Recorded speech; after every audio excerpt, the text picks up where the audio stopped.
Good afternoon, Collegiate Entrepreneurs Organization. My name is James Zabrowski. I serve as the Executive Director for CEO, and I want to welcome you today to our annual membership meeting. One too many things in my hands. So during our meeting today, our live stream, you will be able to ask questions. Jeff is going to be monitoring our Twitter feed. The hashtag is annual CEO meeting. While you are viewing the particular live stream on the live stream website, which you can find here, www.c-e-o.org/annual meeting. We do have the full agenda along with links for the content that we're going to be displaying today. So our hope is that all of our chapter leaders are tuned in and that they are here ready to learn more about the resources that we provide and the value that we provide. So first, I would like to introduce you to Giles Hertz. Giles is the president of Collegiate Entrepreneurs Organization. He's going to get us started this afternoon, and then Giles will go ahead and introduce Felice from Enterprise, and we thank you for being here today. Giles. Thank you, James. Good afternoon, everyone, and welcome to the second annual membership meeting. I'm excited to be participating in today's webinar. I've been involved with the Collegiate Entrepreneurs Organization since, I guess in 1999, 2000. I was started out as a faculty advisor for Northern Kentucky University, and I currently serve as the faculty advisor for the University of Tampa's entrepreneurship club, known as the UT Entrepreneurs, also a CEO chapter. And one of the things that we've done for a long time in CEO is we usually start every meeting and every conference with a little bit of the history of the organization. And I think it's important to go back and take a look at where we came from before we talk about where we're going. And today's all about where we're going, but let's just take a step back. And I think it's really important to do that. Entrepreneurship as an academic discipline is relatively new.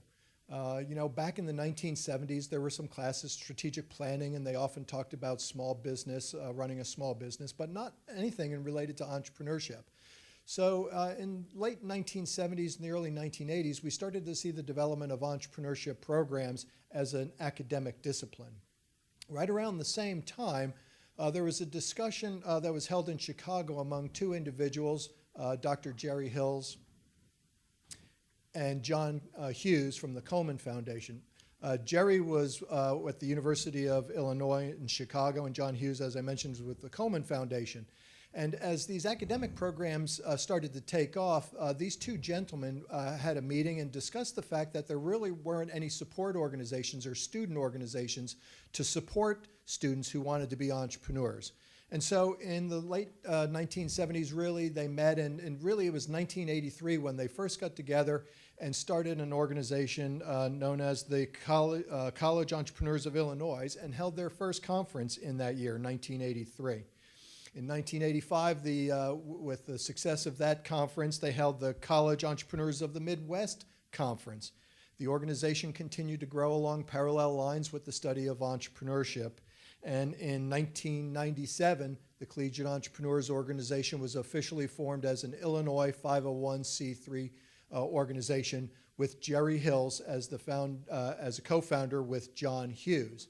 And it's important to mention that because a lot of people will say that CEO and the academic discipline of entrepreneurship followed similar paths and grew at the same level. And I think that's important to understand how long CEO has been around as long as the academic discipline. Not only did Jerry serve as the co-founder of CEO, but Jerry was also the first president of USASB, the United States Association of Small Business and Entrepreneurship.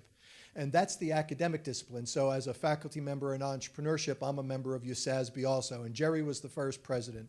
So CEO and the study of entrepreneurship as an academic discipline are tightly intertwined in their history.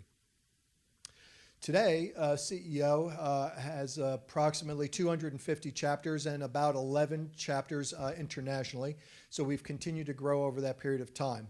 In 2016, Jerry Hill stepped down as executive director. He ran that organization from 1997 through 2016 with a small staff. In 2016, the University of Tampa made a generous offer to host the organization's headquarters here on its campus and provided additional funding for the long-term stability of the organization.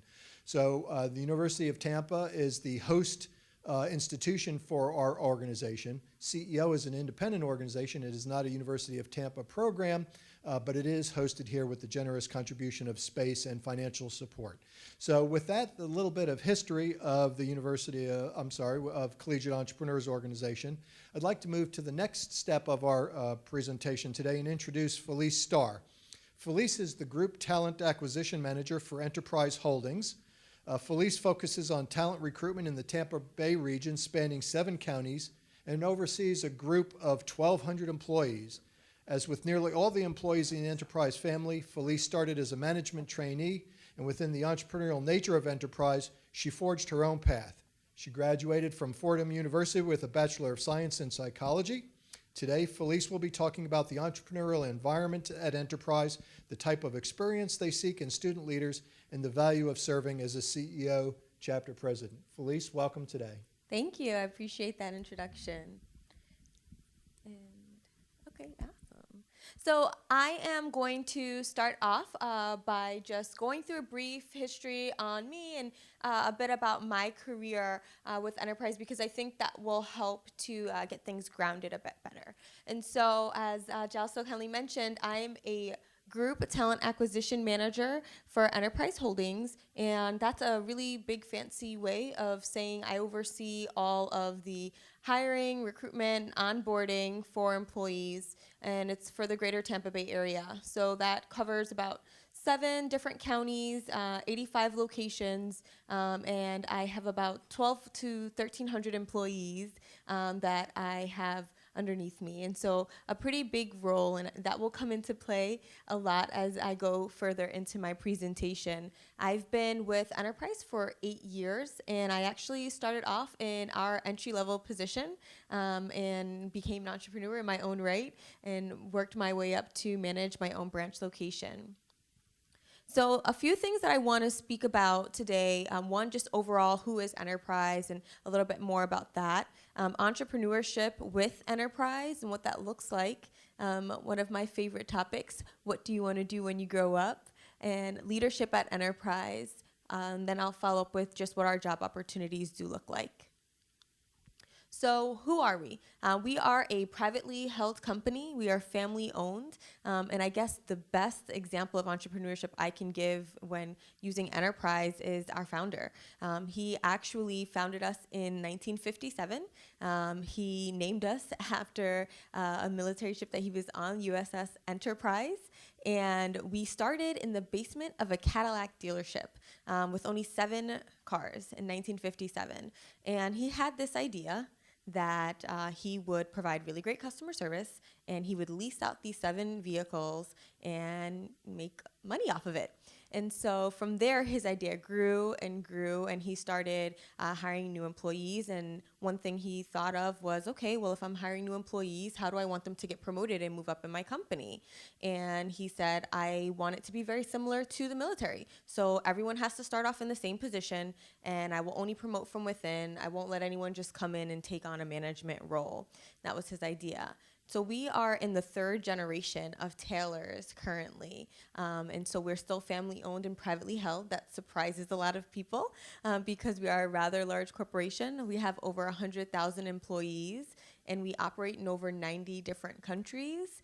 Our fleet from 1957 to now has grown. We actually have 2 million vehicles, so we are the largest rental car company in the world. And we are ranked by Forbes as one of the top privately held companies in North America. Last year, our revenue was about $24 billion, and we do a lot in environmental stewardship as well. So from one person's small idea to now, just over 60 years ago, we've grown so much. So Enterprise Holdings is our parent company. We actually own Enterprise Rent-A-Car, National, and Alamo, and we have a fleet management division as well.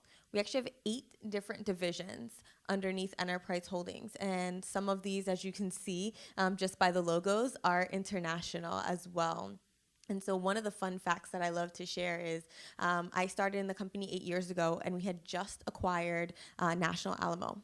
And since I started just 8 years ago, we've opened up about 3 different divisions. And so the really cool thing about that is those divisions were opened based on the employees we have working. So it was very entrepreneurial. It wasn't something that was previously thought of. It was really based on the ideas of current employees, which I think is awesome.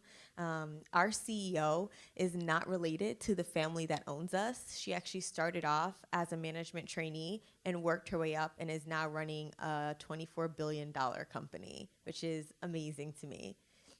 When I grow up, I want to be like her. So let's go ahead and get started. How do enterprise employees fit the entrepreneurial mold? We don't. And that's because modern day entrepreneurs don't fit a mold. A lot of times what we associate that entrepreneurial spirit with or that entrepreneurial person with is they have to fail over and over again. They have to have adversity. All of these negative things must happen first before they can then be successful. And that's not true. Yes, sometimes there are challenges, but that doesn't mean that you have to fail in order to be an entrepreneur, in order to fit a certain mold. One thing that I love about enterprise is I was able to come in, Giles mentioned earlier, I have my degree in psychology. I was a pre-med psych student, and I took 2 business classes. So I was able to come in knowing that I wanted to be in business after, unfortunately, not being able to study it in college. And I was able to quickly get promoted. In under a year and a half, I was running my own business. I was running my own branch, and profit and loss was up to me. My development of employees, marketing, all of that was up to me. This is Collegiate Entrepreneurs Organization. I didn't fit any mold at all. So a few things that are extremely important to know when kind of embarking on that journey is, what do you want in a job environment? And so as I was coming up in enterprise, I thought, okay, well, when I am the owner of this business, when I'm running this branch, what things are important to me in a job environment? Working with people in a fast-paced environment, competitive, very professional, being able to work on a team. And so I was able to incorporate those things into the branch that I was running. And that was heavily because of me just being forward thinking. And we're going to talk a little bit more about how you can get into roles that will help you develop some of those skills. And so it's important to understand what characteristics you like and don't like, experiences you've had in classes, throughout your studies, volunteering, different organizations, because you need to know how you want to run your business eventually. The other part is, what do you want in an employer? Because what you want usually will match up with maybe some people who would end up working for you and what they want. And so I always say, think of the top 3 things that you need from an employer to reach your goals, because that's what you want to think of when you're employing others.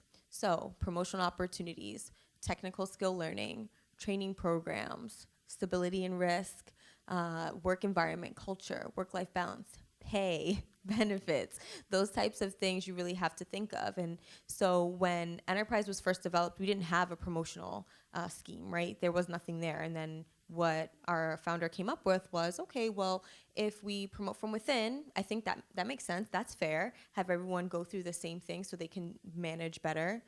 How am I going to teach everyone to do better, right? That technical skill learning and training programs, that working environment, the culture. Even now in my role, I am still able to use my entrepreneurial spirit and that fun part of things. I get to sit in on conversations about pay and how we're going to change that, about hours and what work-life balance looks like for employees. And these are things that are important to think of, because eventually you do become that decision maker, and you're that person who is going to help others navigate and find their way. So when I grow up, I want to. I always thought about this question, and I'm sure everyone has, and you have this one idea of what that's going to look like, and you want to have your own business and you want it to flourish, but you sometimes don't think of the steps that it's going to take to get there. And so sometimes we think, okay, well, I want my own business in X, Y, and Z, and this is my end goal. But you don't say, well, I need to get through the whole alphabet before I get to Z and get to that end goal. So something that's important is having those transferable skills. So those are the skills that you've learned through other things that you've done, whether that be organized sports, being part of a team, is definitely one huge way to do that. And then also joining different organizations. Also, you can have some of those skills from work experience, customer service and technical abilities. These are skills that you may not notice when you're actually in it, but they're helping build up your repertoire so that when you're ready to take on that role, you're able to.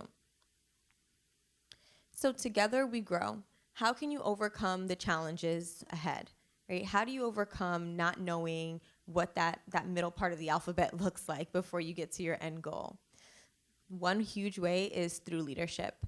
Taking on leadership roles is extremely important. I can't stress enough, even when I interview folks, I always stress leadership as one of the top things that I want them to focus on. And that's because leadership will carry you through a variety of different ways. I mentioned earlier that I have between 12 and 1,300 employees that are under me, that report under me. And I didn't always have that many employees reporting to me. And so when I first started off, I had none. Then it grew. Okay, maybe I had one or two.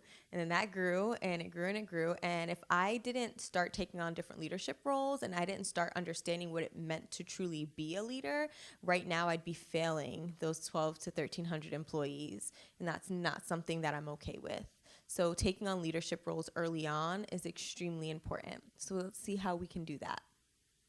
On campus, there are several different ways. Residence hall, sports teams, taking a leadership role in a club or organization, an executive board, being an orientation leader, even working with a professor.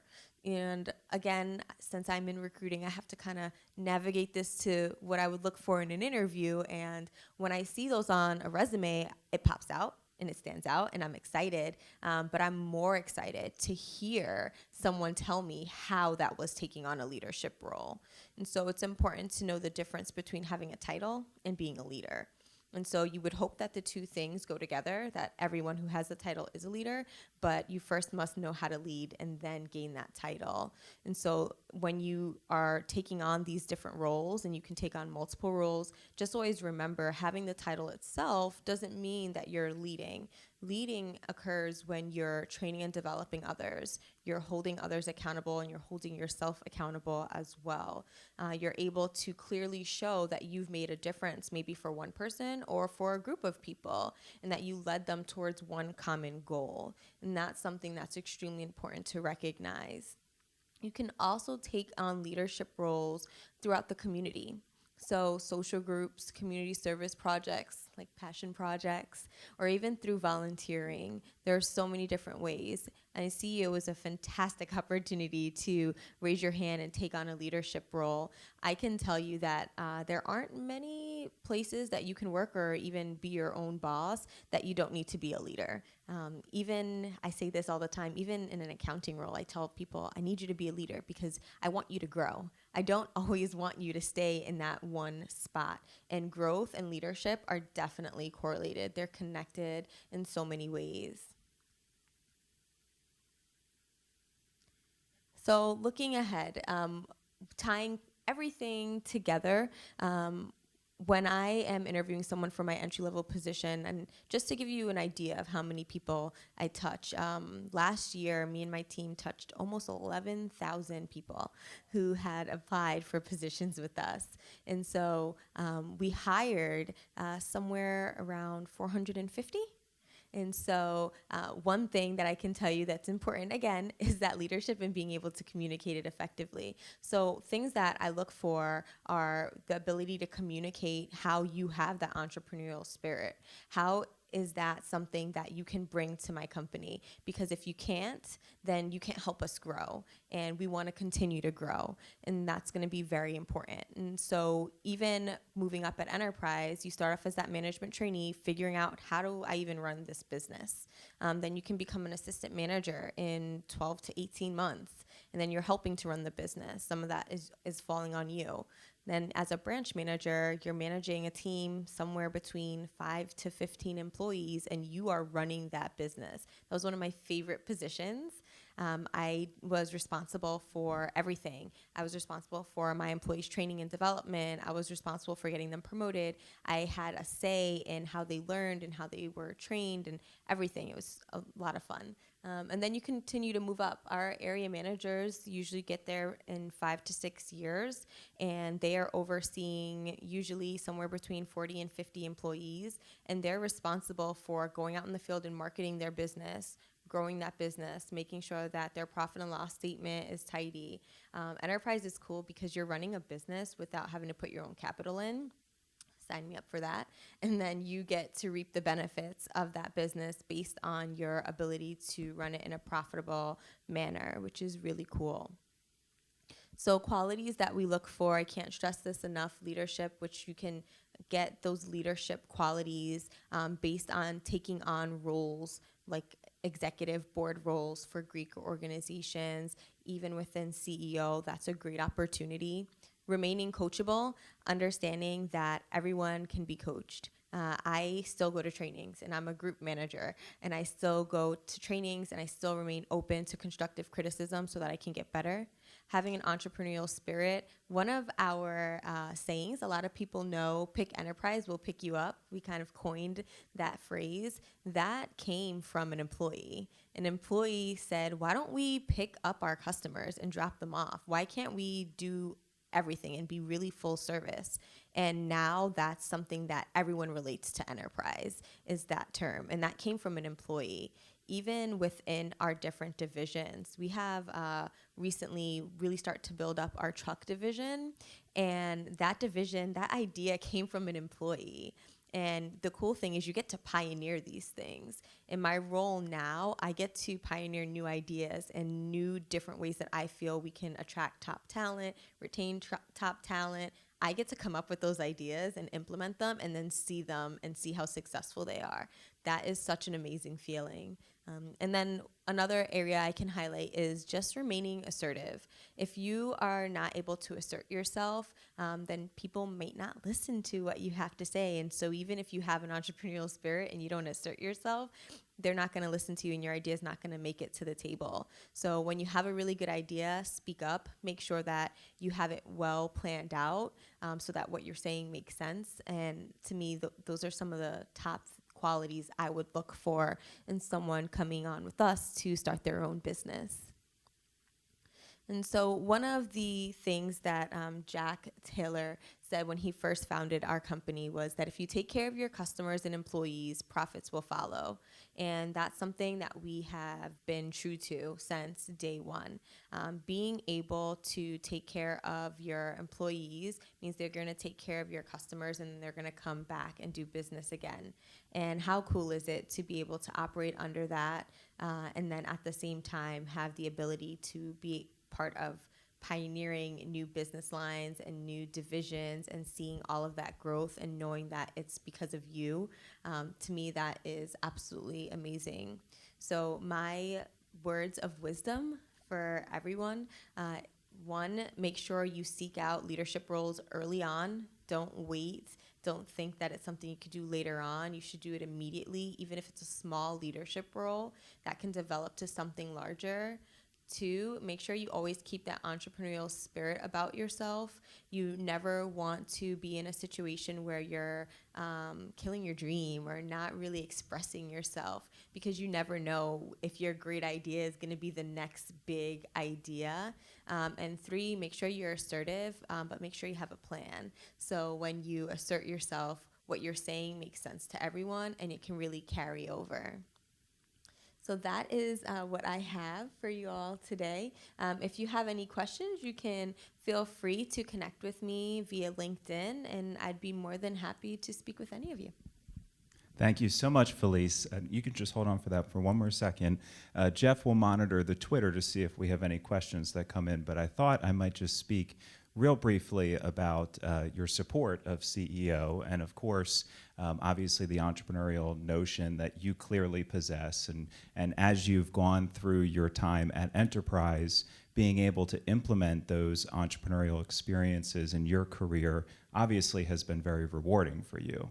And so it seems as though the company is very clear and very true to their sense of, hey, we were founded by an entrepreneur, a very true founder, and we want to continue to realize that talent that we bring into our company is obviously the most valuable. And so how do we ensure that those company employees stay with us? And I think that that's a really intrinsic value that all of our entrepreneurs can learn from, because while many of our students will go off and launch ventures, some of them will want to take some time to work in industry before they actually go off and launch a venture. So in that regard, I think Enterprise is an excellent fit because it is so entrepreneurial. Yep, I would definitely agree with that, and that's one of the reasons that I have been with the company for so long, because I love to know that idea that what I want to happen can happen, and I can forge that path. To me, that's tremendous. Awesome. Any questions, Jeff? Very good. Well, we will go ahead and get started here. This is Collegiate Entrepreneurs Organization. CEO is a global network of more than 16,000 college students at over 250 diverse campuses. CEO students are innovators, go-getters, visionaries, and the next generation of entrepreneurs. Our mission is to inform, support, and inspire college students to be more entrepreneurial via new venture creation. By surrounding yourself with like-minded people in a positive way, such as joining the CEO chapter on your campus, the possibilities are limitless. Doors open when you take ownership in CEO. You will build new relationships, gain access to exclusive member-only resources, and connect with business founders that serve as mentors across the globe. CEO welcomes you to join our network of pioneers, focused on building a brighter future. Members in CEO collaborate to create a strong and vibrant ecosystem of entrepreneurship across their campus. Each member plays a pivotal role in helping one another build and develop new ventures. With this early exposure to a possible entrepreneurial future, CEO members develop key leadership, innovation, and communication skills to further their careers. On an annual basis, each CEO chapter makes a trip to the Global Conference and Pitch Competition, where they network with other university students and faculty, create partnerships with corporations, compete for awards such as Best Global Chapter or Student Entrepreneur of the Year, and pitch their business concepts for a chance at $15,000 in funding. The global event also features world-renowned business founders to inspire and motivate our entrepreneurs. With over 60 different sessions, this event gives you every bit of knowledge an aspiring entrepreneur would need. For someone interested in launching their own business or working for a company in an entrepreneurial role, taking ownership in CEO grants them access to a vast network of contacts in a variety of fields. You'll also have the opportunity to connect with corporations specifically seeking entrepreneurial talent on our jobs board. Seek funding for your venture at our global and regional events, create legal documents for your startup with LawCloud, and participate in entrepreneurial boot camps and simulation challenges. Don't have CEO on your campus? We invite you to launch a chapter. Serving as a founding president will enrich your college experience and future career opportunities. The organization you and your fellow students create will leave a lasting mark on your campus and create opportunities for decades to come.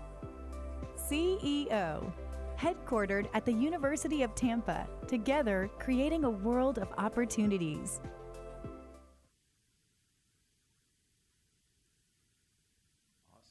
Welcome back. We just wanted to go ahead and display, that was our membership video that we have made available to all of our chapters. And there's many different iterations of that membership video. The one that you just saw is the full encompassing display of all of the resources and value that we provide to our chapters, but we do have abbreviated versions of that as well for social media channels, and then also to display in your chapter meetings. So we wanted to create something simple and quick and easy to display and communicate our mission and our vision that should be adopted by all of our chapters. So before I dive into the recruitment guide that we've created and some of the new resources we've put together since our last annual membership meeting, I do just want to touch on one point here. Today we were so happy to have Felice with Enterprise, but last year we also had the Dean of Students here at the University of Tampa join us for our annual membership meeting, and she talked about the 3 C's plus a bonus C for on-campus engagement. And those are connect, cultivate, capitalize, and the bonus C being cut loose and have fun. And the overall premise is still available on the website, on our annual membership meeting webpage. You should still be able to view that video, and I strongly advise our chapter leaders, especially our new chapter leaders, to go ahead and review that, because there's a lot of great content as to how you can create an engaging and interactive membership base within your CEO chapter.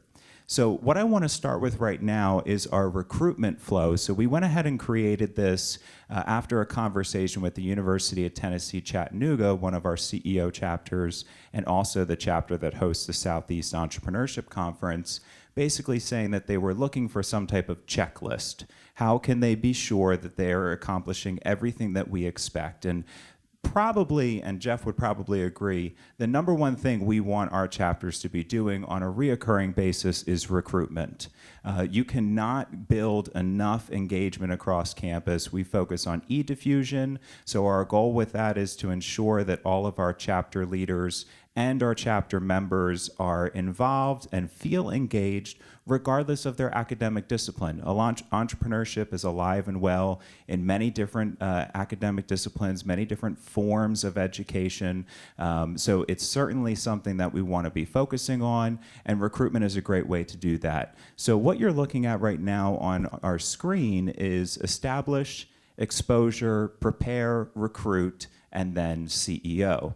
And so establish, if you don't already have a CEO online presence, meaning an Instagram page or a Facebook page, we strongly advise that you create one. And in that creation process, we do request that our chapters, especially on Instagram, use the username CEO, period, your university acronym. So for example, if it's the University of Tampa, CEO, period, U Tampa. That allows us to constantly find new chapter accounts, follow those accounts, and repost content to help build your audience. So that's something that we really wanted to touch on today. We definitely would love for you to create a Facebook account and be sure to tag us regularly so that we can share all of the cool things that you're doing on your campus. So when we talk about exposure of the organization, you want to set up things like this. You want to be in high traffic areas for tabling. You want to work with your campus public information office or your communications office to find ways that you can get on your campus-wide social media channels. How can you create more energy and more excitement around what it means to be a collegiate entrepreneur? Because it's a really big deal that you and your fellow students are embarking on this journey. So you don't want this to be for naught. So make sure that you have a lot of physical handouts, a lot of ways for students to interact with you immediately. One way that we strongly advise to engage is to have handouts for your chapter-specific link. So on the 27th of August, all of our chapter presidents and faculty advisors will be receiving an email from the headquarter office that is going to include your institution-specific link.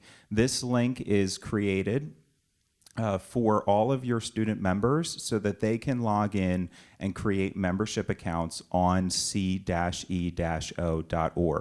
And we always set up the link so that it's c-e-o.org/your university abbreviation that comes before the .edu on your website. So again, the University of Tampa is ut.edu, so their specific university link is c-e-o.org/UT. Same thing would go for the University of Tennessee, Chattanooga, UTC, for example. So we will provide that to you, and it's a fantastic way for recruitment for 2 reasons. One, it allows you to immediately collect contact information from your chapter attendees and membership. And two, it gives them access to the resources and benefits that are available to all of our members.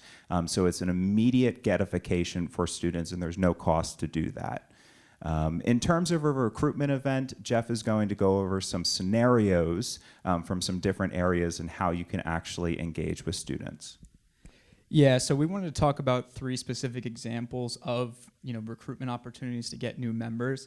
The first of which is speaking in classes, like James had mentioned. This is going to be a short opportunity to talk in front of business classes, if you're practicing e-diffusion, which you should be, different academic disciplines across campus. So this is a very short opportunity to grab these members' attention, use the membership video, which we've been getting a lot of comments in the GroupMe.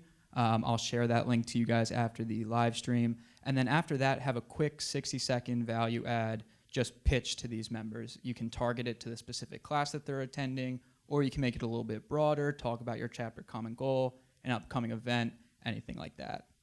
Another example is a tabling event. This is a lot better because you get an opportunity to stop them when they have more free time. You can tailor the conversation to their specific responses, what they're interested in. Maybe they have a business they're trying to launch. Then you can cater your message toward the specific value that you would provide that individual student. And then the last one we wanted to target was an actual recruitment event. So this would be whether you're hosting a pizza night on campus, you're watching an episode of Shark Tank, you have just a room reserved to meet and network with other entrepreneurially minded students.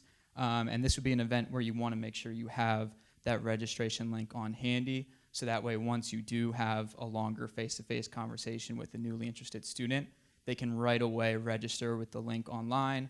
They'll receive all the online resources free of charge, and they'll start getting the marketing media from us along with whatever you're sending out yourself.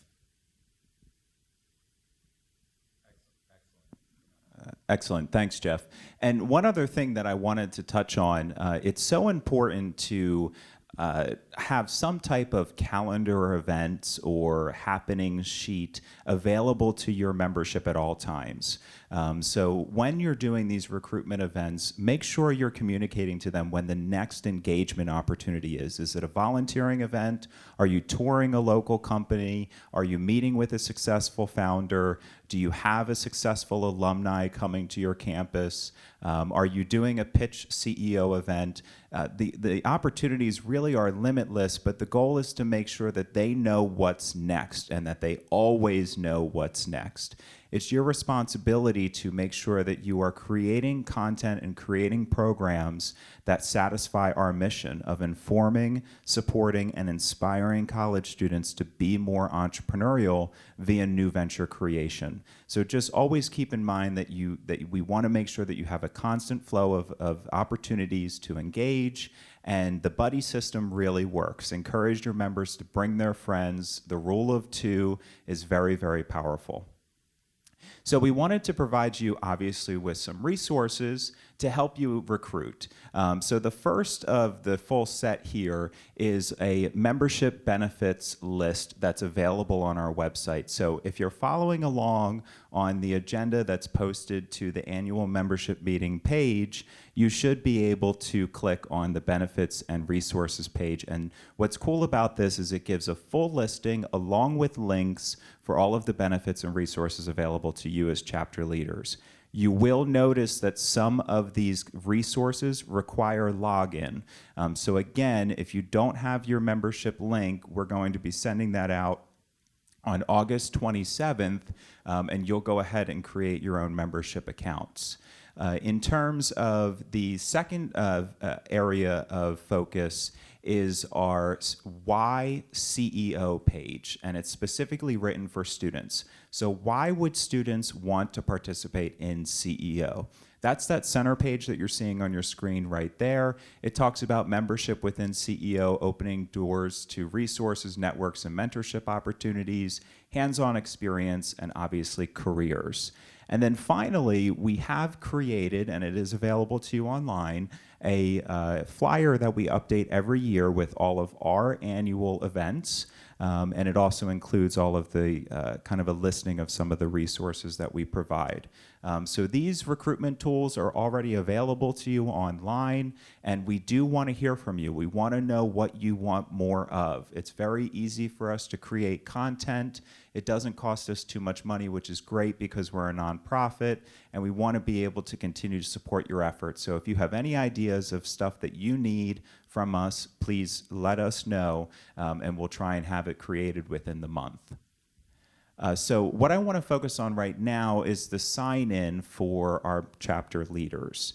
So all of our faculty advisors and chapter presidents should share one account, and we call that at the headquarter office the master account. When you log into the master account, you have the functionality of managing your members. And so every member that logs in under that institution-specific link is called a sub-account. So we have the master account of the University of Tampa, and then we have individual sub-accounts for each of our members. So for example, the University of Tampa has about 40 seats remaining, and we always increase these numbers, so there is no maximum number of students that you can have here. And if you were to scroll down on this page that you're looking at, you'd be able to see the full listing of all of the students that are registered. From here, you can run reports to collect the email addresses from those students. And we have a really cool new feature that we're going to be talking about today, which is something that I'm really excited about, and it will give you another opportunity to connect with your students. So this is Manage My Members. Remember, we expect the faculty advisors and the chapter presidents to share that account to help manage this functionality, but we do request that the membership account is always left in the name of the faculty advisor, because chapter presidents transition every 1 to 2 years. Most of our faculty stay within the CEO network for 3, maybe more years. So that brings up another really important point, is communicating to headquarters when leadership changes. So as soon as you are going through the election process, or you're hiring or looking for additional students to join your executive team, we need to know about that so that we can update their membership records and we can contact a chapter leader in the event that we need to. Jeff? Yeah, so now we wanted to address our Success Pillars document, and hopefully all of you have seen and gone through this document and adapted it to properly fit your own institution. But we wanted to run through this pretty briefly, and James will hop in here and there as well. The easiest way to picture this, and this has been a tried and true practice for our biggest and most successful year after year chapters, is this Greek structure you're seeing on your screen with an underlying foundation, 3 standing pillars, and then an overlying roof. So to start from the ground up, we have that chapter common goal. So this is going to be, and this is something that James has mentioned, Felice even touched on it a little bit as well. This is going to be the one point of cohesion and essentially the mission statement of your entire CEO chapter. So if you're practicing e-diffusion, you might find yourself in a situation on a larger campus where you have students that don't share classes, have never passed each other in the hallways, and have never truly met one another. So now they have different interests, they've never met. What's their one point of cohesion? It's their CEO chapter, it's the common goal. This is also a huge factor in driving the sense of community on campus, and it gives everybody that sole focus where you can start delegating out specific tasks relative to achieving this common goal. Then you'll start to develop that sense of buy-in from your newer members. Year after year, you won't see that ebb and flow. You'll see continual membership growth. And the big thing to keep in mind here is this chapter common goal is completely adaptable to each of our individual chapters. This is not a one-size-fits-all kind of mission. This is how would it best serve your campus? How does it best serve your members' interests? So the 3 standing pillars we have here are the meetings we hope you host at least once a month or some variation of the meeting itself. The first one we have here is your general achievement meeting, and this is going to be the only one of the 3 that's solely focused around your chapter common goal. So the way it's broken down, and on our website, this is an interactive document, so this is all in narrative form, but it starts with a few speaking points, the first of which is called 5 Minutes of New, and this is an opportunity for your chapter leadership team to take a step back, not necessarily be running the meeting, and one of your general members in the crowd and in the membership has an opportunity to step up and talk for no more than 5 minutes about maybe something new they saw on social media related to entrepreneurship, a new idea they had, a new, advancement in their current venture, whatever it may be. It's a nice opportunity to get the conversation flow started, and from a succession standpoint, as a chapter leader, you start to see the members within your general membership that are already thinking more entrepreneurially and have the comfort to sit in front of a group and address, a fellow group of students. From there, an executive position we refer to as the Vice President of Community Development is going to address the group and talk about ways that the group is trying to get more integrated across campus and in your local community. So this might be finding networking events or local businesses that your group can go and tour and speak to the entrepreneur about. This student, this executive member has about 5 minutes or so to really chime in about those type of events. And then from there, your chapter leaders, so your president and vice president, just have an opportunity to do some housekeeping items. So reminders of any advancements or the next meeting. And then from there, you're going to break off into your subcommittees. So these subcommittees are working committees that focus around different action points of that chapter common goal. So this is an opportunity for your entire executive board to individually operate different committees related to more specific points, and from there delegate out the more minor tasks to the rest of your general members, so that way everybody has that sense of ownership over a task related back to your common goal. And something I just want to dive in there real briefly. I know that this sounds very archaic, and you might think, there's got to be a better way to do it, but stick to simplicity here. When you are in that general achievement meeting and you have students that have not yet registered, you have students that are not on a committee, you have students that are interested in participating in one of the volunteer opportunities, whatever it might be, send around a sign-up sheet. I know that seems so primitive, but when everybody's in the room and there's energy in the room and they see that the person in front of them and the person to their left has signed up for something, they're more inclined to sign up for that as well. So you want to make sure that you're doing those types of activities in that space and really make these events an event. Play music, set up your banners, have some type of refreshments and appetizers ready. Roll out the red carpet every time you do something because you're doing it with purpose. There's a mantra that we kind of like to live by, and that's to be rather than to seem to be. And I think that that's so true for what CEO stands for and what an entrepreneur stands for. It's this level of excellence that you kind of put into every single thing that you do that makes you unique as an entrepreneur. And let that show, let that shine through in your CEO chapter. I remember when I was a student on campus, well before I was involved with the CEO chapter, I really felt like I just didn't know where I belonged.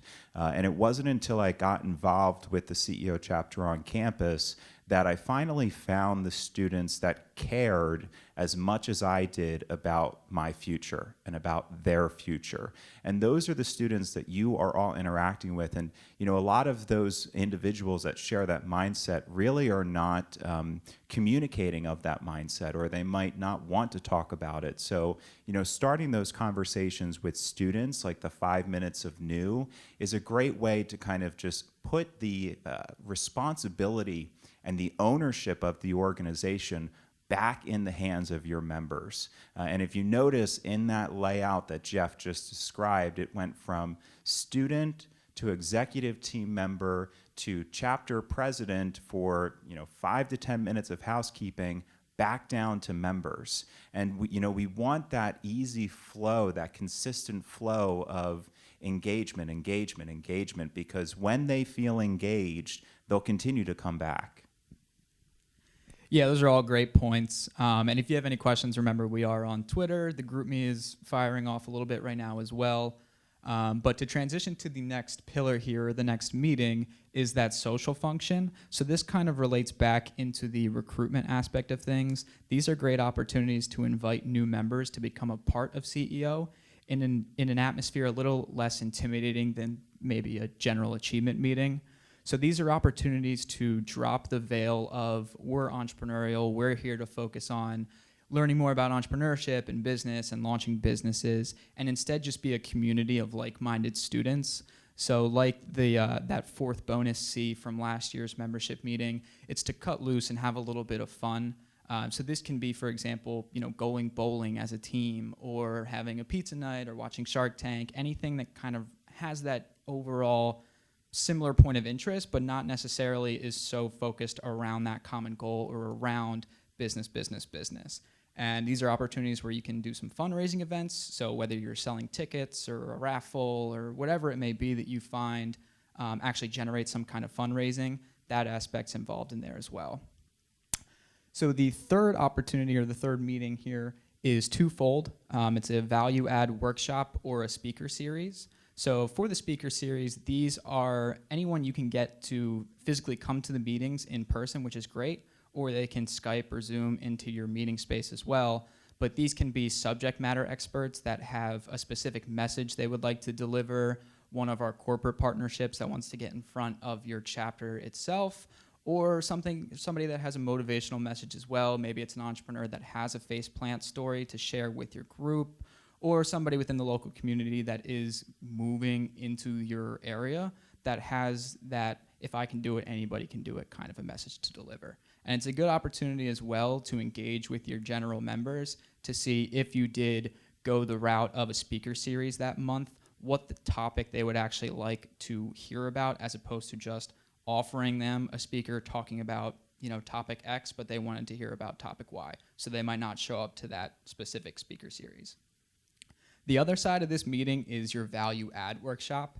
And this is going to be less of a sit-down lecture as to how to use QuickBooks or how to use Excel, and instead is going to be more of an interactive exercise where people are getting up out of their chairs. Like James had mentioned, you're playing some music in the background. People are introducing themselves to one another. They're working in small groups.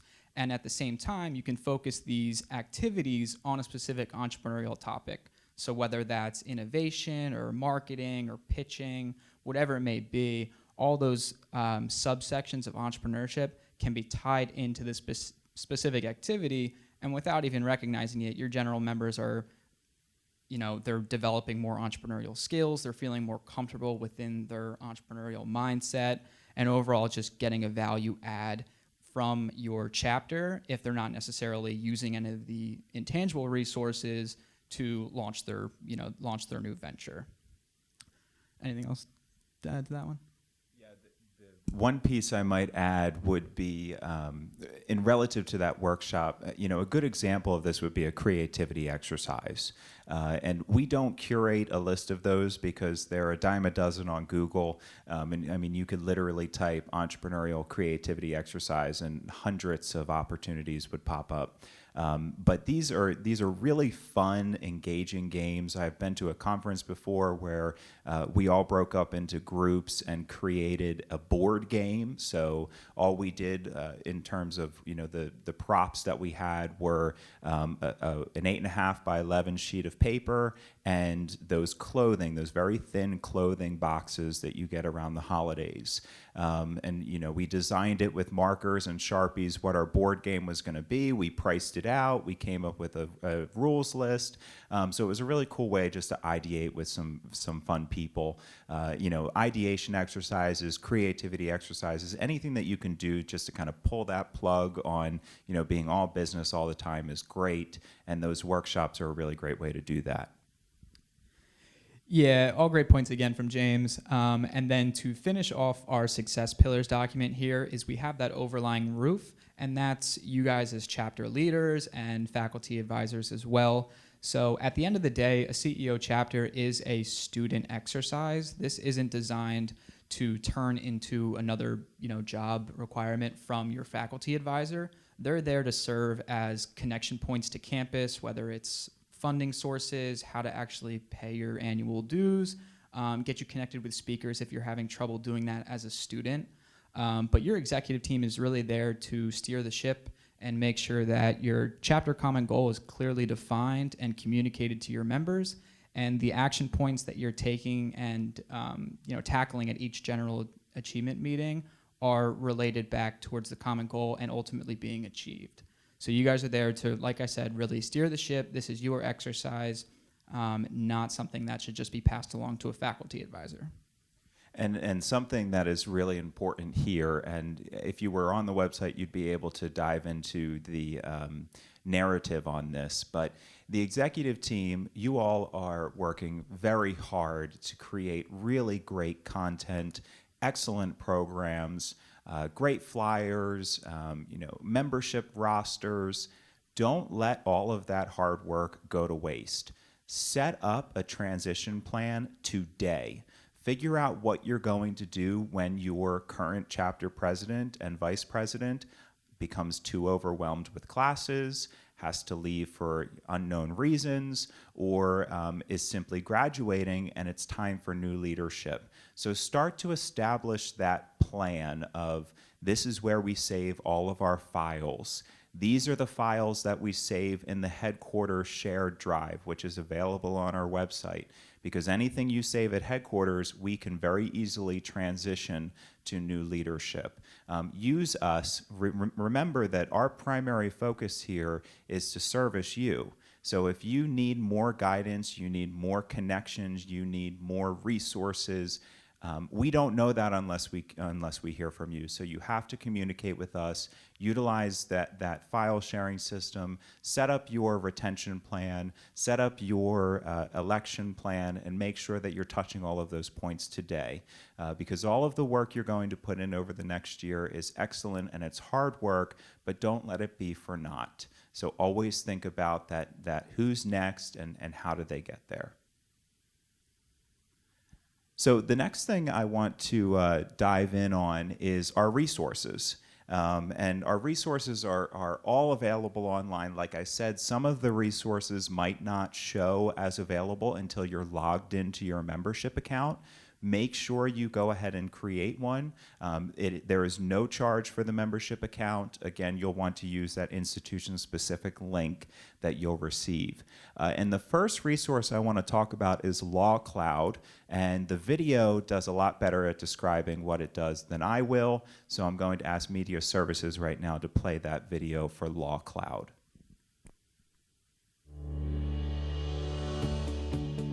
At LawCloud, we know how expensive legal costs can add up for small businesses. That's why we've partnered with the Collegiate Entrepreneurs Organization, bringing you our easy-to-use legal solution that helps protect business owners without breaking the bank. With LawCloud, you'll get access to dozens of high-quality legal documents, like employment agreements, independent contractor agreements, operating agreements, and more. Each document is broken down into easy-to-understand questions, not complicated legal jargon, and our friendly staff is just a click away if you need help. LawCloud saves time and money by remembering all of your information and storing it on an encrypted, cloud-based server. The next time you go to fill out a document, LawCloud automatically populates it with your details. The more you use it, the faster and more efficient LawCloud becomes. Once you've reviewed all of your information, you can run it by your attorney for a final review or have one of ours check it over for a low, flat fee. LawCloud can also help you form an entirely new business or raise capital for an existing one, all in a single, easy-to-use online interface. Start saving time and money on legal expenses today. And we're back. So this LawCloud service is so incredible. The LawCloud team is going to be at our global conference this year, so you'll be able to meet all of these individuals that have made this a resource to us. Normally, this is $14.95 a month, so $14.95 a month. They've made it available to the entire CEO membership free of charge. There's about 36 different documents that you can choose from, and it's so cool because you just complete kind of a survey, and as you complete that survey, it pre-fills other documents that you might not be working on. And in the event that you're going through something and you say, you know what, I really want a lawyer to look over this, LawCloud is headquartered in a New York City law firm, and for $99, you're able to request support from a live lawyer. They can review the documentation for you and kind of make it advising around it. Now, there's just one really important piece, and then we have some questions that Jeff will kind of rattle off. If you are accessing the LawCloud software, it's very, very, very important that you access it from the link under Resources that says Legal Documents -LawCloud. The reason being is because when you click on that link, it's going to bring you to this page that says the Collegiate Entrepreneurs Organization Creating a World of Opportunities. But the URL that appears at the top of this page is not the URL that directed you to this page. I know that seems confusing, but there's a special URL that's only available to CEO members, and the reason why it's masked is so that it's not shared. So if you were to copy and paste the URL that displays when this website is loaded and send that to a member, it would cause them to register and pay for the documents. So make sure that you're using the URL that shows under Legal Documents LawCloud in the Resources tab on our CEO website. That's c-e-o.org. Questions? Yeah, so we got our first couple of questions through Twitter. Remember, you can tweet at us by tagging us and using the hashtag #AnnualCEOMTG. The first one we have from Kiara Henry, and the question reads, since CEO is a 501c3 nonprofit, how would you go about getting community sponsors? For example, donated seed money from a local business for a pitch competition or startup weekend. So this is tough because our chapters do not operate under our 501c3 status. Some of our chapters operate under their university's 501c3 nonprofit status. Some of our chapters have their own 501c3 status that they filed for and received. And some of our chapters operate under their university umbrella or as an entirely separate entity. So when you have these excellent fundraising opportunities where you are kind of in a pickle and your university can't accept the funds and you can't accept the funds, and for one reason or another, it just seems like it's going to be impossible, call us. Because in odd circumstances, we are able to accept those funds on your behalf and then remit those funds back to you as a grant. So it does become a little time consuming because we have to actually deal with the donor that's making that gift to the headquarter office. But as soon as we receive that gift, we can route that back down to our chapters. And we do that for a few of our chapters today. It is a cumbersome process, so we do strongly advise that you first seek to establish a sub-account on your campus, either under your College of Business or under your Office of Student Leadership and Engagement, and run everything through that entity versus the headquarter office. But we're here to help in the event that that occurs. It's a great answer. And we have another one from Gerardo at Texas State. He asks, what should we look for in having a successful active advisor? That's a great one. So active advisor is really important because faculty these days are pulled in 1,000 different directions, and we work with faculty so closely. So please understand this when we say that is in fact. Faculty are expected to go to conferences. Faculty are expected to do research. Faculty are expected to actually conduct regular staff jobs on campus, so things like assurance of learning objectives for their AACSB accreditation. They have to create syllabi, they have office hours. They are pulled in a million different directions, but the faculty advisors that we find that are strongest and that work most closely with students are those that are really passionate about entrepreneurship, and they're passionate about what you're trying to achieve. So we find that a lot of our faculty advisors end up being directors or assistant directors or staff members for the Entrepreneurship Center or academic program on your campus, or they might just be a faculty member in another department that's a junior faculty member. They're looking to engage with the campus. They just came on board, or they've come from another university that had a CEO chapter. We see that a lot too. But it is important, Jeff noted this before, you don't want to rely on your faculty advisor. And in fact, we instruct the faculty advisors to regularly allow the CEO chapter members to lead and run the organization with as much bandwidth as you can handle and freedom as you can handle, but also to really kind of taking that deep mindset of saying, this is our entrepreneurial venture. And the faculty advisor is the person that helps you navigate your university bureaucracy systems. So an engaged faculty advisor is somebody who is coming to your meetings from time to time. They're emailing you to check in to see how things are going. They're checking to make sure that you still have students coming to your meetings, and they are actively promoting, this is important, actively promoting participation in the CEO chapter in all of the classes that they teach. That is probably one of the easiest things that a faculty member can do to help you as students build. And one more piece, and this ties back to recruiting, faculty have the ability to email other faculty members very easily. They have the ability to meet with the deans of your colleges easily. So in the event that they can help establish speaking engagements to other classes, you might have a Business 101 class that meets once a week with 600, 700 students. What an awesome opportunity to immediately connect with all of the freshmen on your campus and welcome them to the CEO brand. So remember that's a really great connectivity piece. And I'm straying off just a little bit, but I'll end it with this. Remember that CEO not only means Collegiate Entrepreneurs Organization, but also Chief Executive Officer. And so a lot of our chapters will say that they are a CEO club. Be careful of that, because if you're not very clear that it stands for Collegiate Entrepreneurs Organization, students that are not related to business or really creative individuals might never ever want to be a CEO.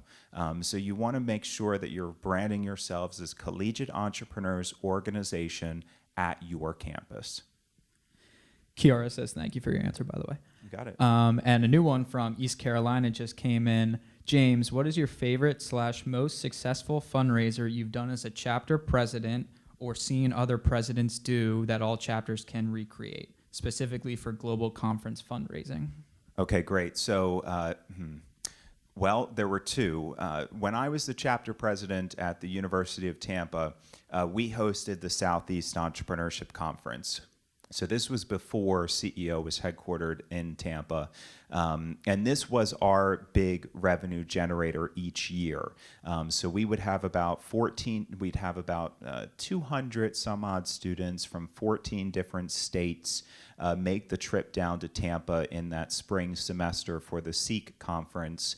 And I would do a lot of fundraising for that. So I would work with local companies that would want to gain access to our students. So for example, Felice today from Enterprise, they are a corporate partner of ours. So having her here today and their involvement in the global conference is a great way for us to fundraise. So the SEEK conference was a great revenue generator for us, but my favorite is the very first event that I ever did on campus, and I was fortunate enough to be very involved with the the Entrepreneurship Center director, and she brought me to their first advisory board meeting to introduce me to the board. And I expressed interest in doing some type of speaker series and bringing in a father-son entrepreneurial duo, very well known to Tampa as the Sykes family. The Sykes family has donated millions of dollars to the University of Tampa, and so we brought them in for a father-son dynamic duo presentation. We made it really special. So what we did, it was a breakfast morning. We were able to raise about $4,000 from this event. It was a breakfast session. We did a continental breakfast in one of our event spaces on campus. We had both the founder of Sykes Enterprises, John Sykes, and the current CEO, Chuck Sykes, attend as speakers. And just as Jeff and I are communicating today, they spoke to our audience. And it was a very passionate story. We find that entrepreneurs' stories, their faceplant stories, their challenges can be very passionate. It was very moving, but we sold tables for this event at $500 a table. And with that $500 a table session, only 4 of the 8 seats were available to the company that purchased that table. And it was what we called forced networking. So we had 4 students assigned to sit there and 4 community members that purchased that sponsorship. And it was really, really fun. The students were able to tell us what companies they wanted to connect with, and a $500 sponsorship is basically nothing for a lot of larger brands that would be in your community. So it's a very simple ask. We have a lot of content that we can provide you in terms of the overall message that you should create relative to why you're fundraising. And it's really just comes down to the volume of asks that you make. So my suggestion would be for anybody that's looking to fund a trip to the conference would be to first identify a really strong speaker in your community, promote that they're coming to your campus, and create some type of table sponsorship level where it's cost effective enough for a corporation to participate. They understand that they're giving back to the students, and they're giving you this learning experience of attending the global conference. All right, and feel free to shoot more questions our way via Twitter. The next thing on the agenda we wanted to talk about is a new resource we started back in December, give or take, and that is a chapter president GroupMe. We actually just got a message through GroupMe right now. So the GroupMe offers the opportunity for our chapter presidents to all be in the same, essentially a text message. We use this from our end to share events, news, set polls, make announcements about events like today, and at the same time offer the space for chapter presidents to ask other chapter presidents who are doing it firsthand what's working on their campus. So the other day we had a question from Grove City College where what are some chapter business ideas that current chapters are operating on their campus that they saw success from, and we had a nice 20-minute stretch worth of conversation between our chapter presidents.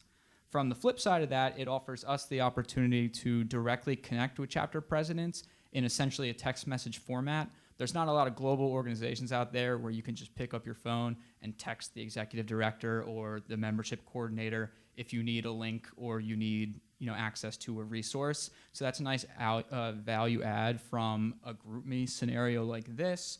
And at the same time, we encourage a lot of inter-chapter connectivity, whether you want to do a co-hosted event, a transplant event where somebody within driving distance can make it over to your chapter, or like we had, for example, the other day, our regional conferences that happened in the spring, they wanted to coordinate an opportunity at our global conference to all privately meet and discuss their individual regional events.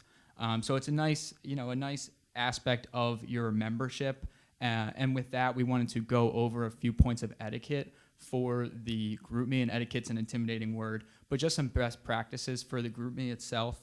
The first of which is, as much as we want all of our members to have access to this kind of a conversation, it helps us on our end keep track of the actual presidents if the GroupMe is exclusively available to the individual presidents. So I know right now we have a few additional executive team members in the group, and ultimately that's okay. But moving forward, we want to make sure that this group, if I see a representative from University of Tampa, I know that that student is the chapter president and the right person to directly contact, as opposed to me having to navigate 3 or 4 different contacts to get the information out if it's a time-sensitive matter.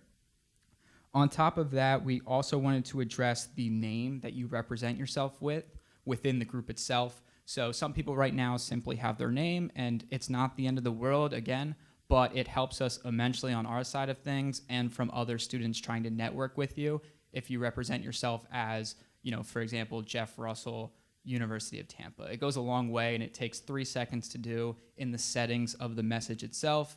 Feel free to shoot me a DM if you need help finding that within the settings, but it's fairly self-explanatory. And then the last point we wanted to touch on is notifying us of any leadership change within the chapter itself, that can happen via email. But if you add in your incoming chapter president into the group and just leave, I don't get a push notification on my end saying that you made that transition. So if you just want to say, whether it's an introduction within the GroupMe itself, or you can privately message me or email myself or James saying, hey, I'm adding in the new chapter president to the GroupMe. That way I can directly, privately message that student, and it's a much more back and forth kind of a conversation as to having to wait maybe hours or even days at a time to get emails back and forth. So overall, it's a huge benefit to your chapter. Yeah, and just one other piece. Jeff, do you want to tell them how to access GroupMe? Because I know some of our chapter presidents have never actually participated in the GroupMe. What happens is if you don't send a message, and Jeff, correct me if I'm wrong, but if you don't send a message or you don't download the app, you eventually fall out of the GroupMe, and I don't think we're able to add you. So the way it works is if you have the app downloaded on your phone, you're fine. If you're in the group, don't mute yourself, please. We have a few members that are muted right now. It really devalues the app itself and our access to you as chapter presidents. But if you don't have the app downloaded for whatever reason, or you can't download the app, you need to participate at least once every now and then, or for whatever reason the app kicks you out. I don't have access to add you back in, and then I need to go back to the route of emailing you or emailing or calling your faculty advisor, and it just takes a long time. It's really a waste for a simple message that doesn't take up a ton of data on your phone. It's not the end of the world if your phone starts pinging these messages, because at the end of the day, you're the chapter president for your CEO chapter. Your focus and your energy needs to be towards developing your chapter, and that's the sole purpose of having this GroupMe. Exactly, and we created this after communicating with our chapter leaders at last year's global conference, that there just needed to be a quicker way to get a hold of us. Now, we're in the office 9:15 to 5:30 Eastern Standard Time, Monday through Friday, but if you need us outside of those normal hours and you don't feel comfortable picking up the phone, Jeff and I are constantly looking at GroupMe. We might not respond after hours if it's something that can wait, but if it isn't something that can wait, one of us will be certain to reply. Go ahead, Jeff. I was just going to say, kudos to you guys. We just had 5 or 6 members within the group edit their name to reflect their university, so thank you for that. Yeah, we definitely appreciate your engagement today, big time. And talking about some fundraising opportunities, we created a state resources list. So if you actually were to go to this page, all 50 states would be listed, and under each of those 50 states, you'd see an economic development organization, an enterprise organization, some type of small business development office. All of these organizations regularly host sponsorships. So they'll buy tables. They might even have resources that we have not curated for your members. They might be great speakers for your for your events on campus, for your regional conferences. So this state's resources page is available to you. All of these links are live. Some of them have direct contact information. Some of them have general contact information, but we actually have a lot of these companies that regularly update their contacts. So they are ready to field your needs and field your requests. Remember, we've selected these organizations because they have a very similar mission and vision to CEO. And up next, I am so excited that we're moving forward with this. This is a project that I've wanted to do since I took my position in April of 2016. What you're looking at right now is a chapter handbook that was created in the early 1990s. And if you've ever gone through our handbook, you would know that that is true because the graphics are quite old, and it has a lot of great content still, but both Jeff and I have been reviewing every page of this handbook and rewriting it pretty much from scratch.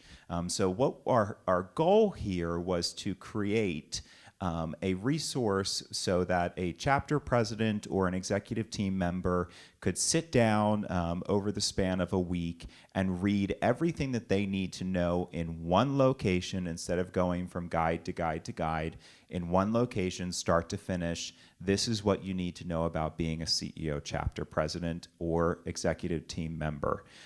We intend to supplement this handbook with videos of both Jeff and I and some of our chapter leaders talking about the content that is available here. But we want to know what you need more of. So feel free to drop it in the Twitter, drop it in the GroupMe, send us an email. What are the resources that we are not providing to you that you need access to? And that is really important to us. So this handbook is coming soon, and it will be completely redesigned and interactive on our website, but it is going to be in narrative form so you can get that start to finish message. And next, I just wanted to touch on this, and we'll dive a little bit deeper into merchandise and availability, but this was something that we put together because we believed that we needed to find some type of way to box up everything that we do. So we created an extremely discounted package here, including a tablecloth, a pop-up banner, 200 chapter flyers, and a chapter plaque. And the reason why we created the chapter plaques was it's a great way to ensure continuity. We heard from a faculty advisor at High Point University that the only reason she knew that they had a CEO chapter was because she walked into her office that one day and saw a old plaque that the headquarter office used to issue when they signed up a new chapter. So it's a great way to kind of post it somewhere across campus and show your affiliation with the headquarter office. I know that this price is high, $800, but if you were to look for all 4 of these items outside of this package or purchasing them separately, I think it comes to about $1,200. So there is a really big cost savings here. And finally, this is one of our last new resources, and we are so excited about this. This company is called Klaviyo, and Klaviyo is going to be our welcome reception sponsor for the CEO Global Conference. Klaviyo has made available to all of our CEO chapter members, leaders, and faculty advisors access to their platform. So Klaviyo is, the best way to describe it, a more e-commerce friendly version of MailChimp. So it is an email marketing system, and we're rolling this out to all of our chapters. This is an excellent way for you to, one, collect email addresses. You'll be able to create forms. So if you have an iPad or a laptop at your registration or your recruitment tables, they can complete a form and immediately opt into your mailing list, and then you can actually send email campaigns branded in any way you'd like, from any domain that you'd like, through Klaviyo. So this is, first of all, a huge round of applause to Klaviyo for providing this software to our membership. This is going to really increase your engagement. For those of our CEO chapter members that are running an e-commerce business, this software is incredible for you. What it provides is really, really interactive data analytics and metrics to tell you how your purchasing power is being leveraged by the system. But it's also just a great way to create things like monthly newsletters, email blasts, and everything of the like. So Klaviyo is a great company. We're so excited that they're working with us. And the registration link for Klaviyo is on your screen, www.c-e-o.org/KLAVIYO reg, R-E-G. That's going to bring you to a splash page. It's not CEO branded yet, but you'll be able to register there. And again, Jeff and I went through a demo on this just yesterday. It's very user-friendly, very intuitive, and the layouts, the templates that they've provided for the organization are excellent. So I think that you'll all really, really enjoy working with Klaviyo and that resource being available to you. So next, we wanted to talk about the 3 different merchandise offerings that we have. And we apologize that they kind of come in 3 different areas, but they serve very different purposes. So what you're looking at right now from left to right, on the left, we have our headquarters apparel items. So these are items that are branded specifically by headquarters. You can't change the colors, you can't change the design. It is 100% branded CEO HQ apparel, and it is live on our website under the About Us page. You just click the About Us button and you click Headquarters Apparel, and that brings you here. The center page is our online store, so you can literally do that same process and click store, and it would bring you to items that we sell from the headquarter office. These items are lapel pins, our chapter plaques, our startup packages, our graduation cords, which are a huge hit every year.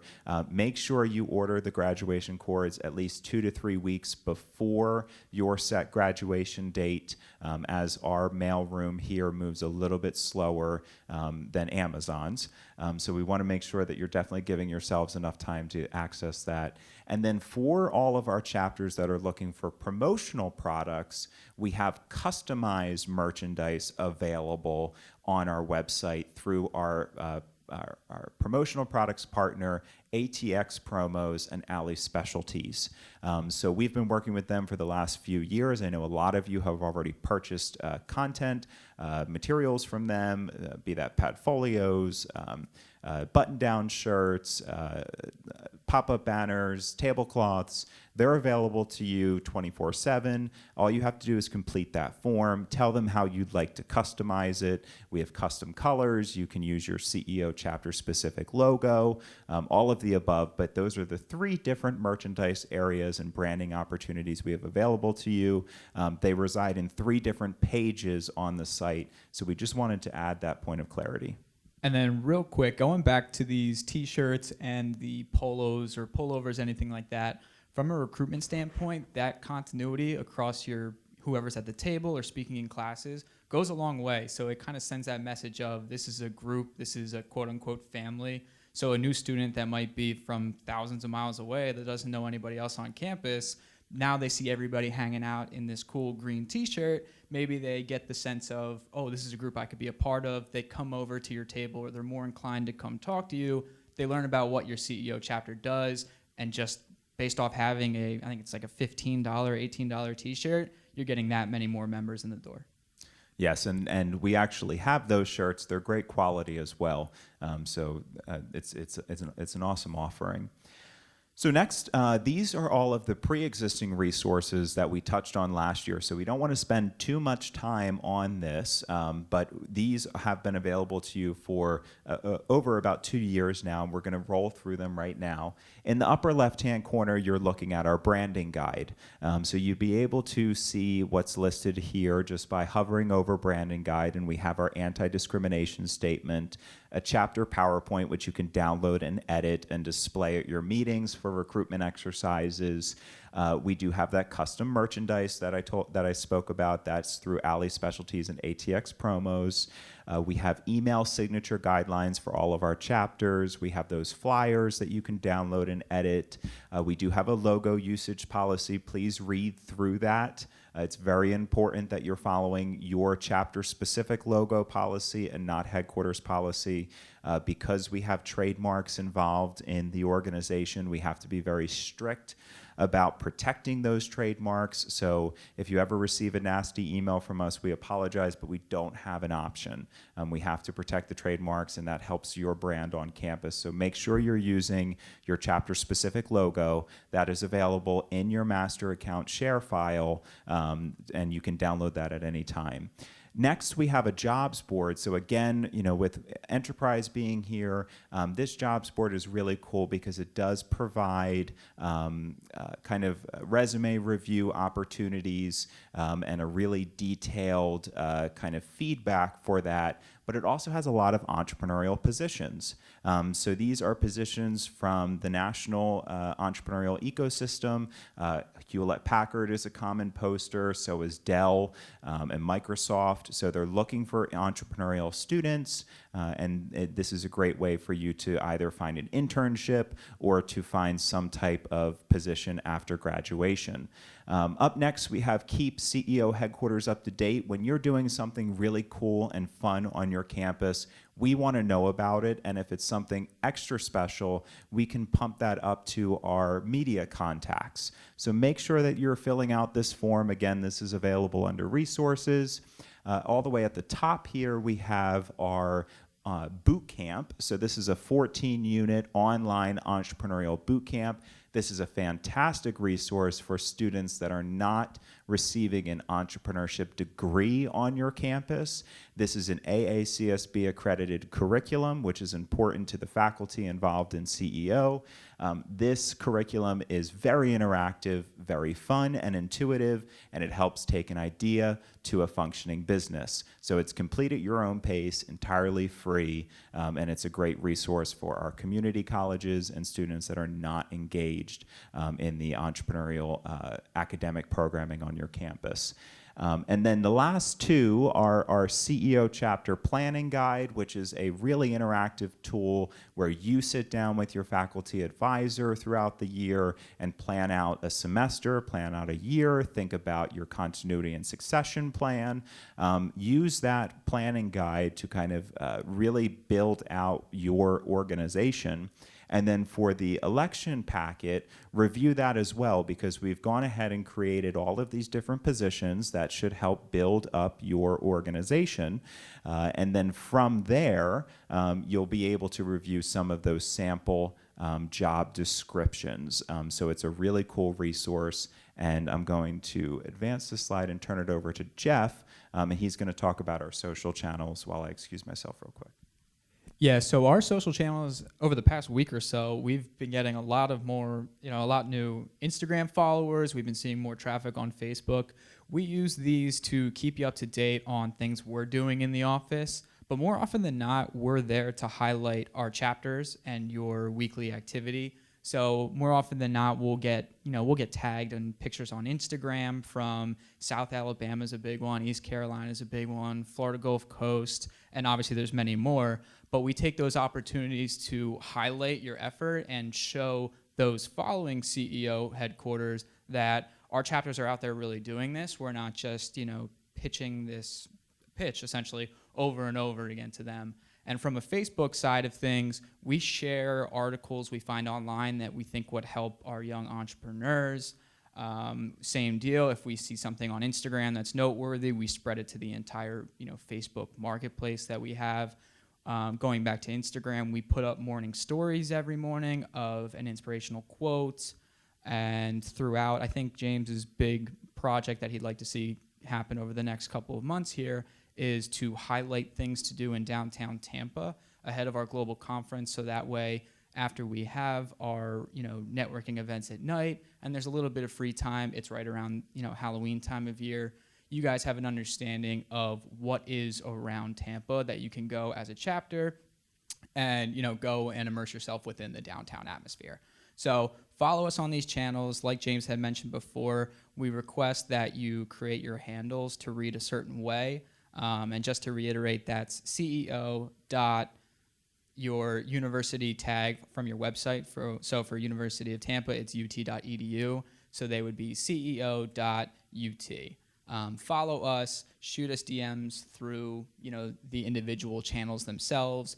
If you post and you tag us, we're more often than not going to repost so that the entire network can see what you're doing. But if for whatever reason we, miss your post or we forget to actually put it up on our individual feed, don't be afraid to actually send us a DM saying, hey, we just did this, we posted it, we tagged you, would you mind, reposting? Totally fine. I manage our social media outlets, so that's not going to be a problem if you were to send me a GroupMe alert or an individual DM. And to go back to the GroupMe itself, if you're a chapter president on this live stream right now, or you're seeing it down the line, and you are not currently involved within the GroupMe, send me an email, reach out to us on social channels. We'll see that and get you plugged right back into the GroupMe.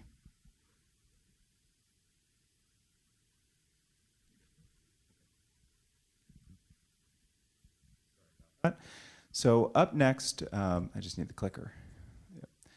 We are going to dive into CEO Global 2019, Blank Space Better. And you might wonder, what is Blank Space Better? Well, that is our theme for our 2019 Global Conference to be held in Tampa at the Marriott Water Street on October 31st to November 2nd.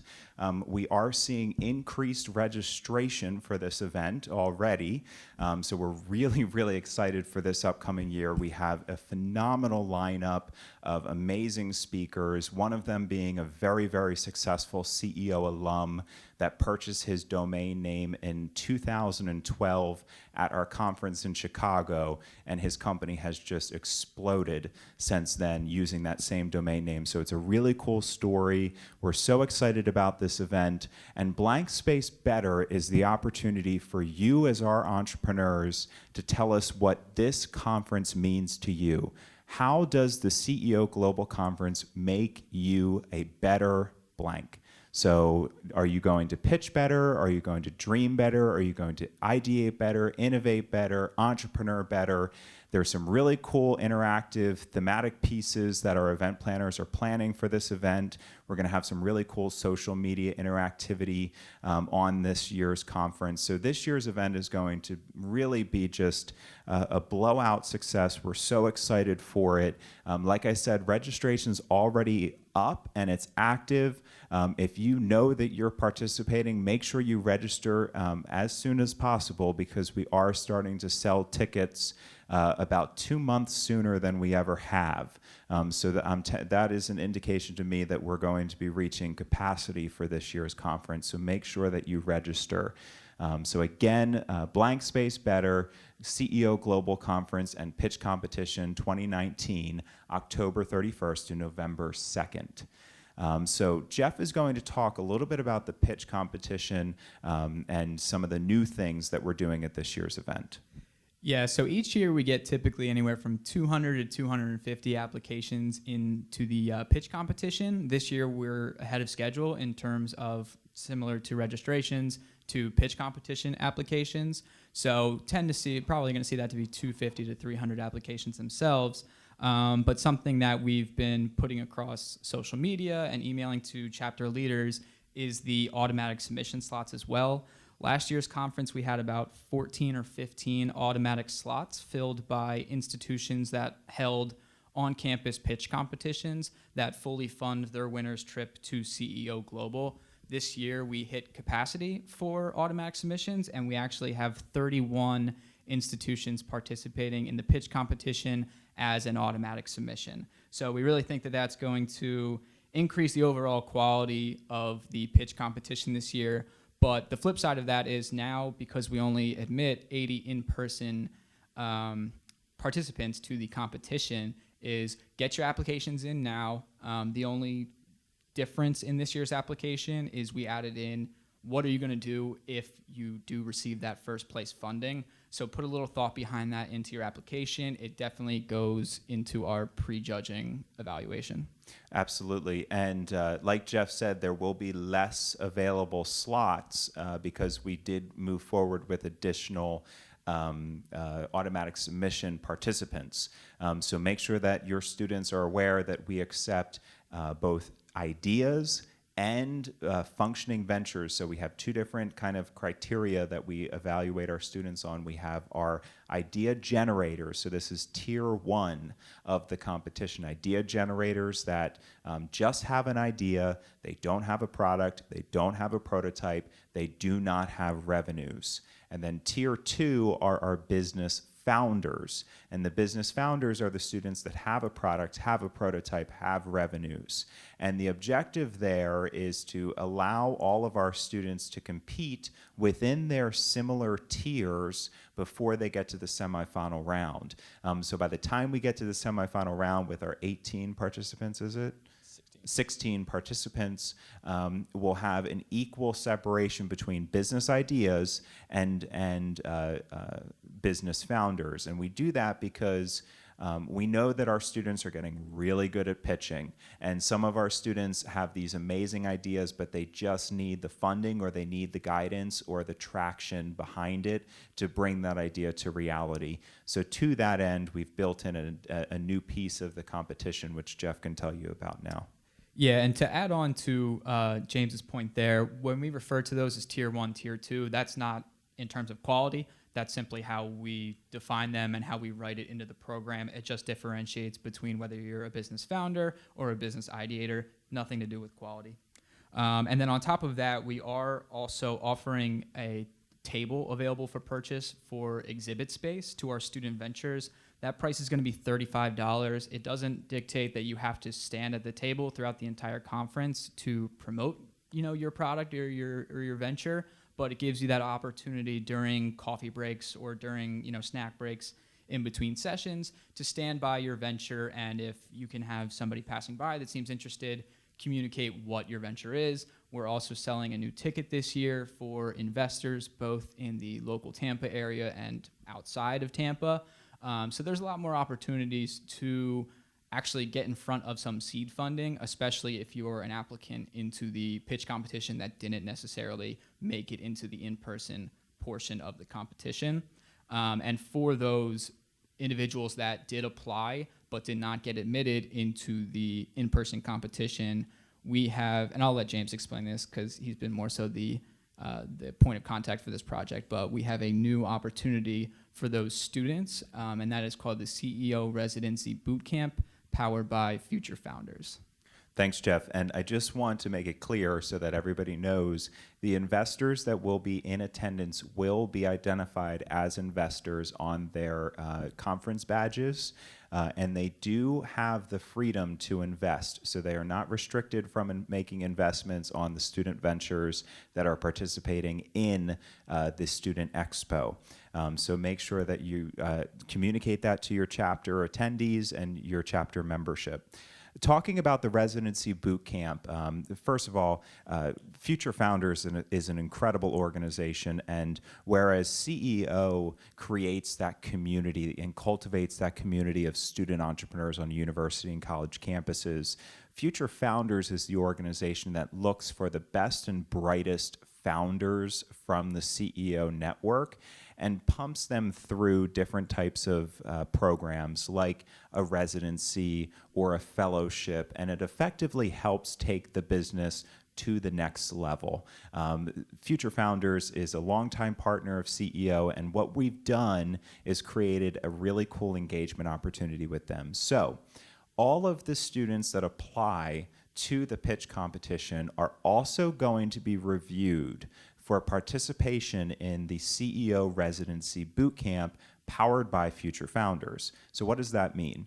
At that event, they are going to take all day Thursday to go through a boot camp, taking your concept from concept stage to some type of area of being able to pitch or being able to fundraise. It's really kind of rapidly advancing your venture from point A to point B. Wherever you end up starting, you'll be at a different place in the ending. And we're going to kind of do something cool where we will actually evaluate your entrepreneurial knowledge both before and after you participate in this program, so that we'll be able to stand behind it and say that you have advanced X number of degrees in your entrepreneurial knowledge relative to participating in this boot camp. So Future Founders has created a really cool interactive event that's going to run in concurrent with all of our sessions on Thursday. And I think they're only accepting 45 students. I believe it's 40. Okay, so 40 students into that. I believe 30 of them. 25 will be non-accepted applicants into the pitch competition. 15 will be accepted applicants. Okay, I am not the math guy in the room, trust me.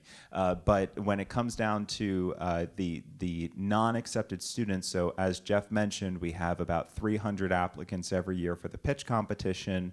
some of those students don't get accepted because some of the ideas or the content that we're receiving is so good that we just don't have room for your concept or your idea. So this is another way for us to engage you in some type of session to enable you to be ready to pitch in a following year.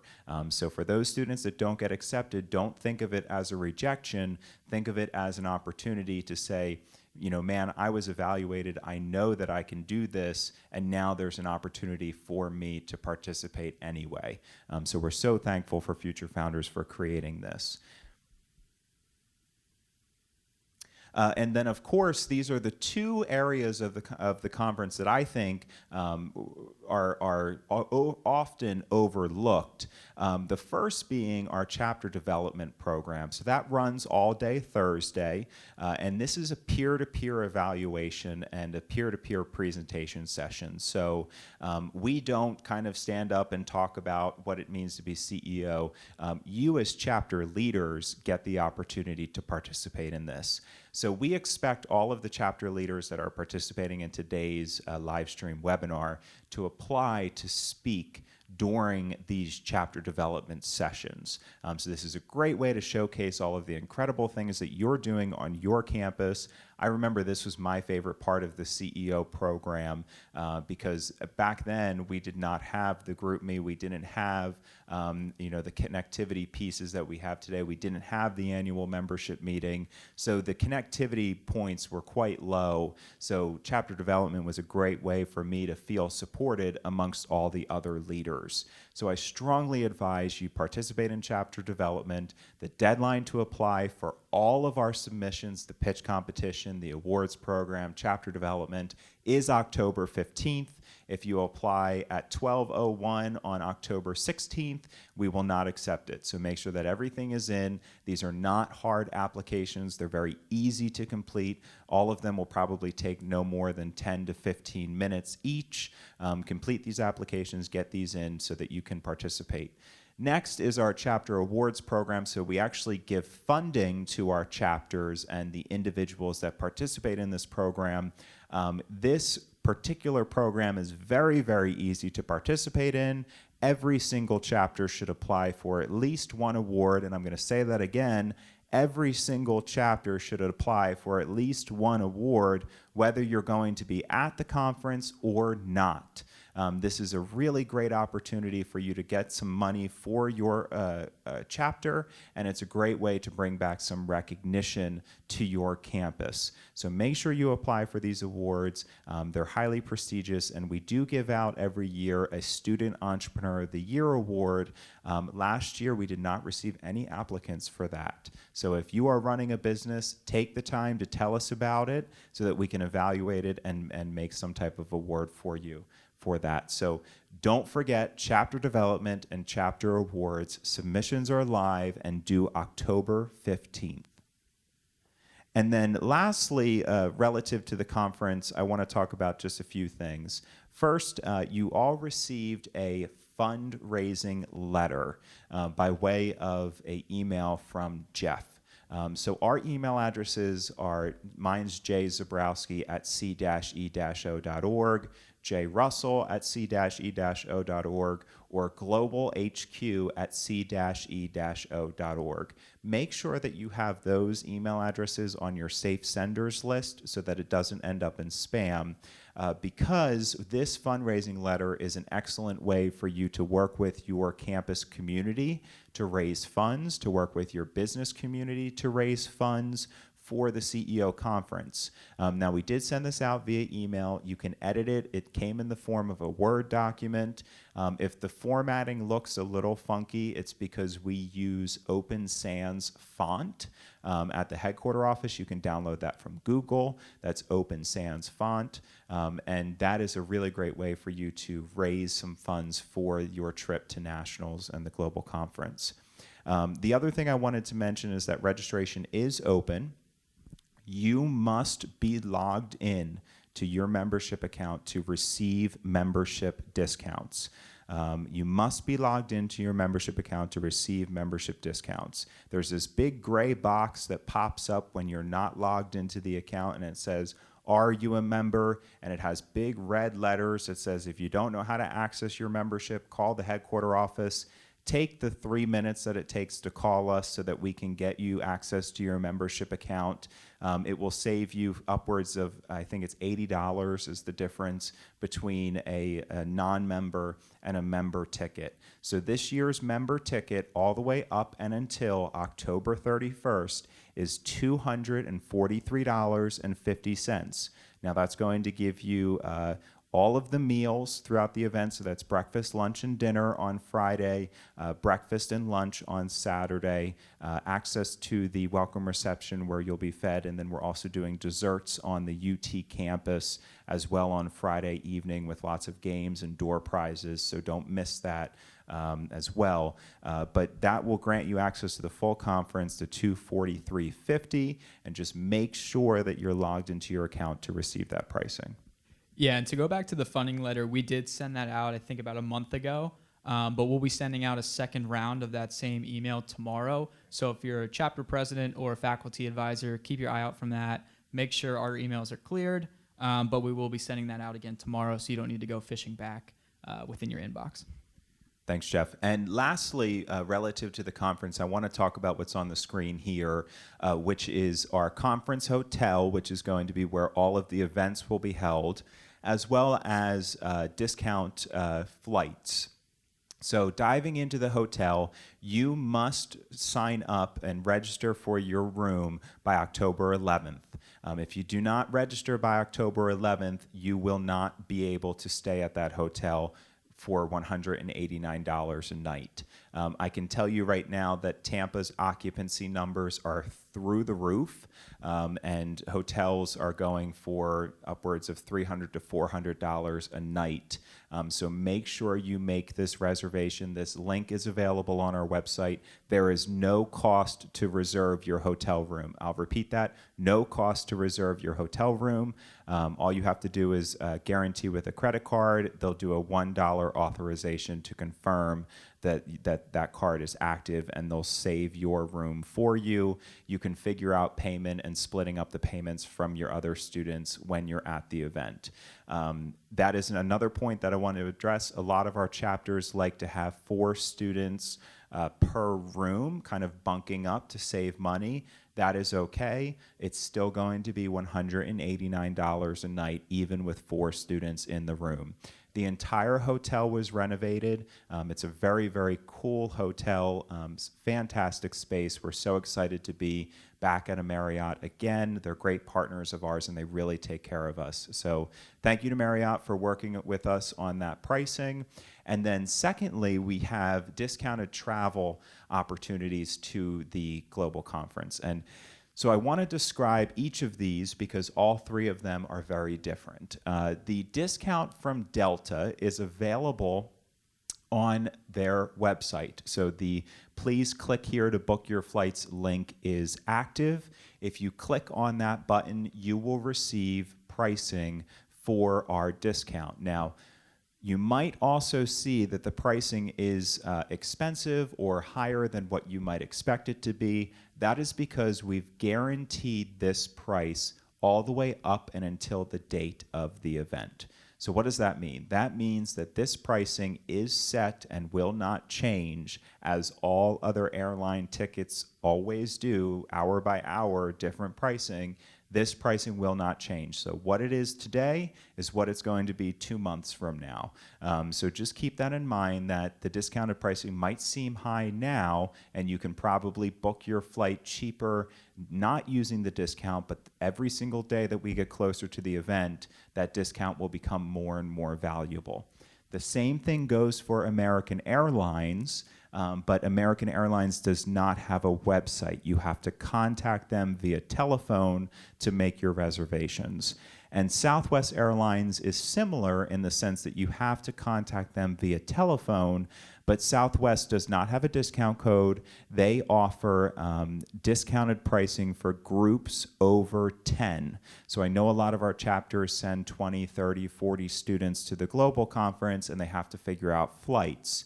So what's really cool about the Southwest flight option is it is that group discount of more than 10, and when you or your faculty advisor calls to register, you're not paying for the full group at that point in time. You're just holding the rate and holding that group, and once you all arrive at the airport, that is when you transfer over each ticket to each individual student, and each individual member becomes responsible for paying that ticket price.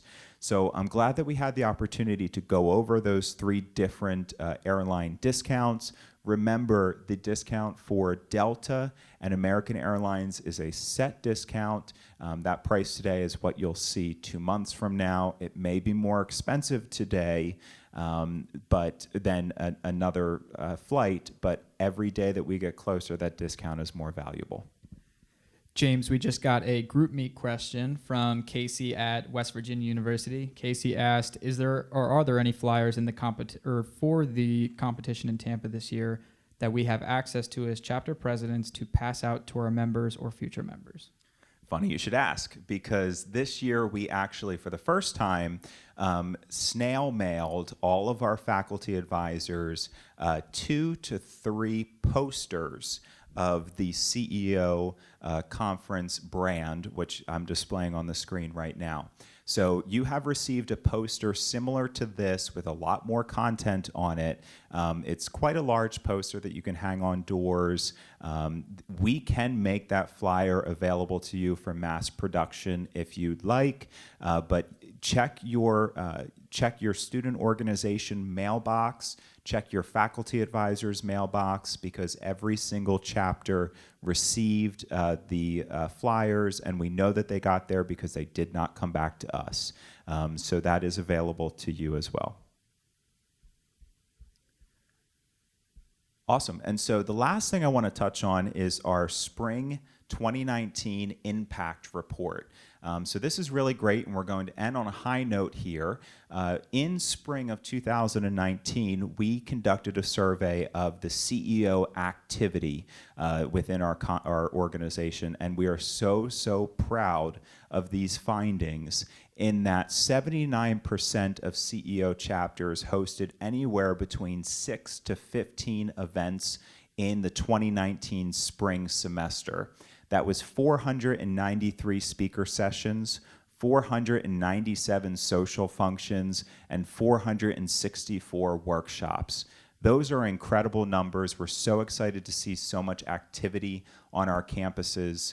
And in spring of 2019, our mantra of Stop Dreaming, Start Doing really came to life with 875 CEO chapter members actively launching businesses. I mean, I shared these numbers with a few of our startup partners, and we are just blowing them away with our impact. So I want to thank you all for your hard work in creating this. This is available on our website, and it's a great fundraising tool for all of our chapter presidents that are looking to display the value and the benefit of being a part of CEO at the headquarter level. We had 1,373 chapter members that met with entrepreneurs in residence, experts in residence, mentors, and advisors to help advance their ventures. And out of all of our corporate partners, the following 6 partners in order of interactivity worked with our chapters most closely. And that was Northwestern Mutual, PricewaterhouseCoopers, Target, Marriott, Microsoft, and Accenture. And a total of 92% of our chapters are affiliated as a registered student organization on campus, which is an excellent number. And more than 54% of our chapter leaders are regularly meeting with our faculty advisors. So all of you deserve a very big pat on the back, because these numbers are speaking monumental value to the interactivity of the CEO network. So I want to end this annual membership meeting here, and we have our Twitter feed still live, and I'll take any questions, and we'll hang out for as long as you need to really dive in deep. James, we did just get a question from Madeline at University of Nebraska, Omaha. She said, "Hey James, is that $189 price a night for the hotel locked in if we decide to stay a day later or come a day early? Thank you. Yes, it is. They do 3 days before and 3 days after. There's a certain number of rooms that are available, so if you know that you're coming early or leaving late, make sure that you book now. The Marriott is really great. We have signed with Marriott until 2022 right now. So we are kind of locked in with that brand, so they really do take care of us. So I would anticipate that in the event that we ran out of those before and after rooms, that they'd be able to make them available, but I just can't guarantee it, and they can't either, because it's all based on availability of their hotel. So we are on the line for a certain number of rooms. If you don't use those rooms, we end up paying for them, so it is important for y'all to stay within the Marriott that we've kind of arranged, but make sure that if you know you're coming early or leaving late, that you are registering now to reserve those rooms.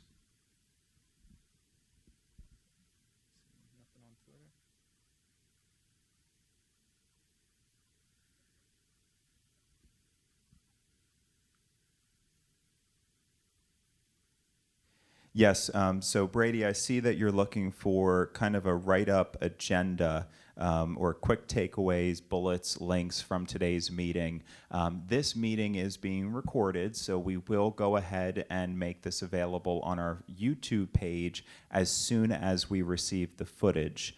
But it is also, we have listed out all of the agenda items on the website, c-e-o.org/annual meeting. You can actually, I took the time to add a bunch of links to that agenda. If you are still looking for something more detailed, we'd be happy to put together some narratives for that. And we'll still hang out here for just about 10 minutes as some of our chapter leaders start to hop off the call. If you have any questions, we'll be hanging out.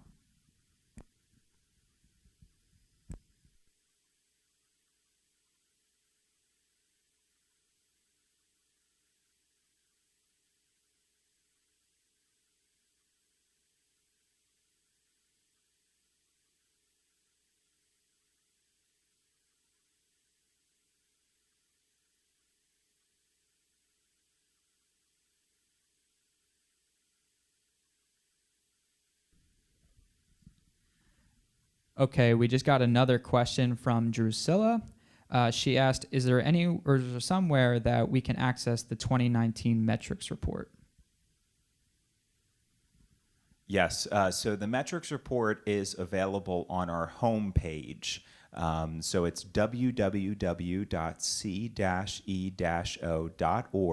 And if you scroll down, you'll see 3 boxes across, kind of like in a footer. You're going to look for the news box, and under that news box is the headline, CEO conducts spring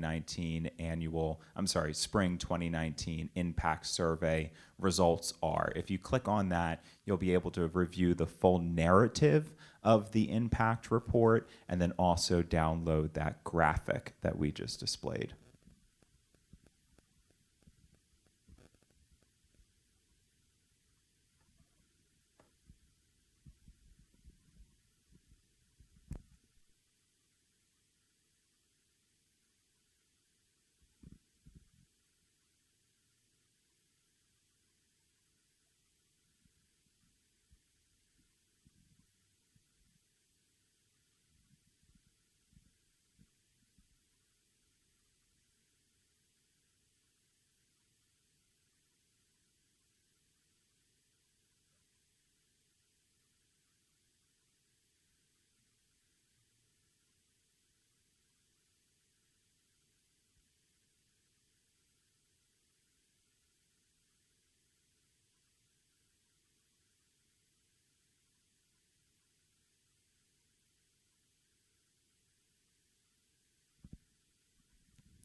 Okay, awesome. So I think that about wraps up any Q&A sessions that we might have. I want to thank everybody for joining us so much.